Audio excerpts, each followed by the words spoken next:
చెప్పిండు 15 ఆగస్టు కల్లా రాష్ట్రంలో రైతులు అందరినీ రుణ విముక్తుల్ని చేస్తా. ఈ రాష్ట్రంలో అప్పులకు రైతులకు ఉండనే ఉండవు. రుణగ్రహీతలుగా ఉన్న రైతులన్నీ కూడా నేను అప్పు కట్టి వాళ్ళందరినీ రుణ విముక్తులు చేస్తా అని చెప్పి మరి ఆ రోజు ఉపన్యాసాలు చెప్పిండు. బడ్జెట్లో చూస్తే 26,000 కోట్లు పెట్టిండ్రు.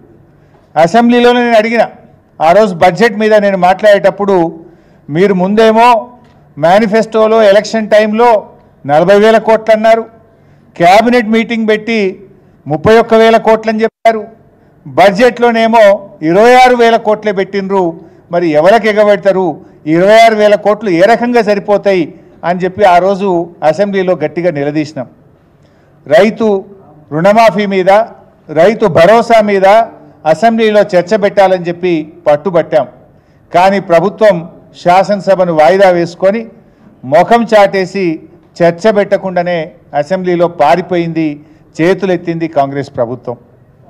మరి మొన్న 15 ఆగస్టు నాడు ముఖ్యమంత్రి గారు ఖమ్మం జిల్లాలో మాట్లాడుతూ రుణమాఫీ అయిపోయిందని ప్రకటించిండు.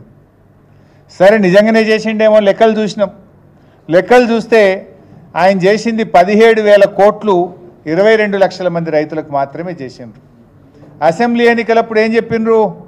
40,000 కోట్లు అని చెప్పిండ్రు. ఇప్పుడు తీరా చేసింది 17,000 కోట్లు, అంటే 23,000 కోట్లు కోత పెట్టిండ్రు. ఇచ్చింది తక్కువ, కోత పెట్టింది ఎక్కువ.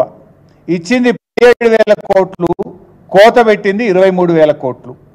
పార్లమెంట్ ఎన్నికలప్పుడు ఏం చెప్పిండ్రు? పోనీ ముఖ్యమంత్రి స్వయంగా చెప్పిండు, పార్లమెంట్ ఎన్నికల్లో చెప్పిండు, క్యాబినెట్ అయిపోయిన తర్వాత క్యాబినెట్ మీటింగ్ తదనంతరం ముఖ్యమంత్రి చెప్పిండు రాష్ట్రంలో 31,000 కోట్లు రుణమాఫీ చేయవలసి ఉందని, 47 లక్షల మంది రైతులకు చేస్తామని స్వయంగా ముఖ్యమంత్రి చెప్పిండు. మరి 31,000 కోట్లు అని చెప్పి ఇవాళ చేసింది ఎంత? 17,000 కోట్లు, అంటే 14,000 కోట్లు కోత పెట్టిండు.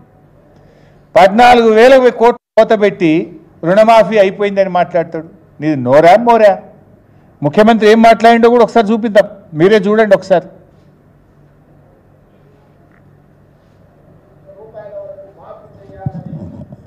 మా మంత్రివర్గంలో మేము నిర్ణయం తీసుకున్నాము. ఈ రుణాలు మాఫీ చేయడానికి దాదాపుగా 31,000 కోట్ల రూపాయలు అవసరం అవుతున్నది. జూలై 18న మొదలు పెడితే ఇవాళ 15 ఆగస్టు, సరిగ్గా 27 రోజుల్లో 18,000 కోట్ల రూపాయలు రైతుల ఖాతాలోకి బదిలీ చేసిన ప్రభుత్వం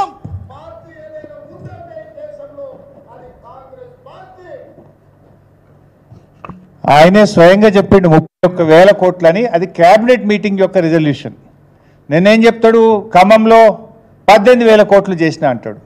నువ్వు మరి 31,000 కోట్లు అని చెప్పిన నువ్వు 18,000 కోట్లు చేస్తే మరి రుణమాఫీ సంపూర్ణంగా అయినట్టా కానట్టా? ఏ రకంగా ఇది సంపూర్ణంగా అయినట్టు? రైతుల సంఖ్య నువ్వు ఆ రోజు 47 లక్షలని చెప్పినావు, కానీ నిన్నటి వరకు 3 విడతల్లో రుణమాఫీ అయిన రైతులు కేవలం 22 లక్షలు మాత్రమే. అంటే 47 లక్షల రైతులు అని చెప్పి నువ్వు 22 లక్షల మంది రైతులకు మాత్రమే రుణమాఫీ చేసినావు. అంటే ఇది కేవలం 46% మంది రైతులకు మాత్రమే ఈరోజు రుణమాఫీ జరిగింది. అంటే సుమారు 25 లక్షల మంది రైతులకు ఇవాళ రుణమాఫీ నువ్వు ఎగనామం పెట్టినావు.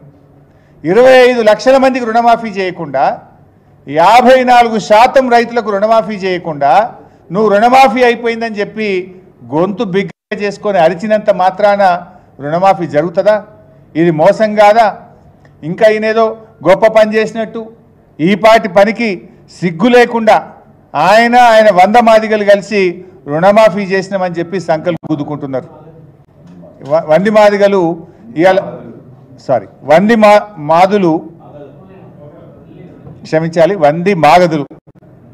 వంది మాగదులు రుణమాఫీ పూర్తయిందని ఈరోజు వాళ్ళు సంకల్పం గుద్దుకుంటున్నారు. నిజంగా అయింది ఎంత?